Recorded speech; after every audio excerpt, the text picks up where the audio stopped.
राजा पृथु ने पूछा, हे नारद जी, अब आप यह कहिए कि भगवान विष्णु ने वहाँ जाकर क्या किया तथा जलंधर की पत्नी का पतिव्रत किस प्रकार भ्रष्ट हुआ। नारद जी बोले, जलंधर ने नगर में जाकर विष्णु जी ने उसकी पतिव्रता स्त्री विंदा का पतिव्रत भंग करने का विचार किया। वह उसके नगर के उद्यान में जाकर ठहर गए और रात में उसको स्वप्न दिया।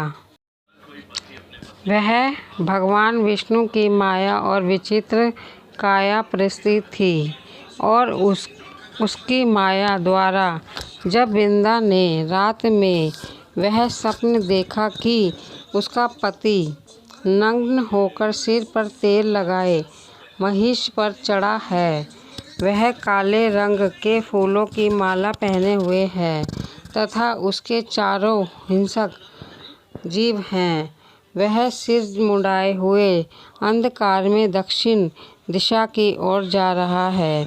उसने नगर को अपने साथ समुद्र में डूबा हुआ इत्यादि बहुत से स्वप्न देखे। तत्काल ही वह स्वप्न का विचार करने लगी। इतने में उसने सूर्य देव को उदय होते हुए देखा तो सूर्य में उसे एक छिद्र दिखाई दिया तथा वह कांतिहीन था।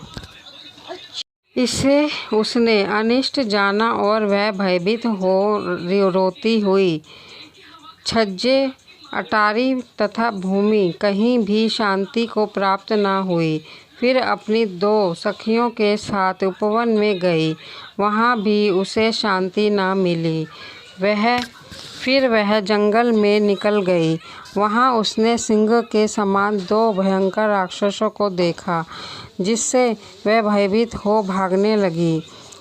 उसी क्षण उसके समक्ष अपने शिष्यों सहित शांत मौनी तपस्वी वहाँ आ गया। भयभीत वृंदा उसके गले में अपना हाथ डाल उससे रक्षा की याचना करने लगी।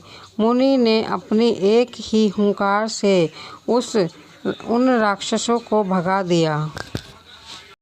वृंदा को आश्चर्य हुआ तथा वह भय से मुक्त हो मुनिनाथ को हाथ जोड़कर प्रणाम करने लगी। फिर उसने मुनि से अपने पति के संबंध में उसकी कुशल क्षेम का प्रश्न किया। उसी समय दो वानर मुनि के समक्ष आकर हाथ जोड़कर खड़े हो गए और जो ही मुनि ने बिरगुटी संकेत किया तो ही वो उड़कर आकाश मार्ग में चले गए। फिर जलंधर का सिर और धड़ लिए मुनि के आगे आ गए। तब अपने पति को मृत हुआ जान वृंदा मूर्छित हो पृथ्वी पर गिर पड़ी और अनेक प्रकार से दारुण विलाप करने लगी। पश्चात उस मुनि ने कहा, हे कृपानिधे, आप मेरे इस पति को जीवित कर दीजिए। पतिव्रता दैत्य पत्नी ऐसा कहकर दुखी श्रास को छोड़कर मुनि सर्व के चरणों में गिर पड़ी। तब मुनीश्वर ने कहा, यह शिवजी द्वारा युद्ध में मारा गया है, जीवित नहीं हो सकता, क्योंकि जिसे भगवान शिव मार देते हैं वह कभी जीवित नहीं हो सकता। परंतु शरणागत की रक्षा करना सनातन धर्म है, इसी कारण कृपा कर मैं इसे जिलाए देता हूँ। नारद जी ने आगे, वह मुनि साक्षात विष्णु ही थे जिन्होंने यह सब माया फैला रखी थी। वह वृंदा के पति को जीवित कर के अंतर्ध्यान हो गए। जलंधर ने उठकर वृंदा को आलिंगन किया और मुख चूमा। वृंदा भी पति को जीवित हुआ देख अत्यंत हर्षित हुई और अब तक हुई बातों का स्वप्न समझा। तत्पश्चात वृंदा सकाम हो बहुत दिनों तक अपने पति के साथ विहार करती रही। एक बार सूरत एवं संभोग काल के अंत में उन्हीं विष्णु को देखकर उन्हें ताड़ित करती हुई बोली, हे पराई स्त्री से गमन करने वाले विष्णु, तुम्हारे शील को धिक्कार है। मैंने जान लिया है कि मायावी तपस्वी तुम ही थे। इस प्रकार कहकर कुपित पतिव्रता वृंदा ने अपने तेज को प्रकट करते हुए भगवान विष्णु को श्राप दिया।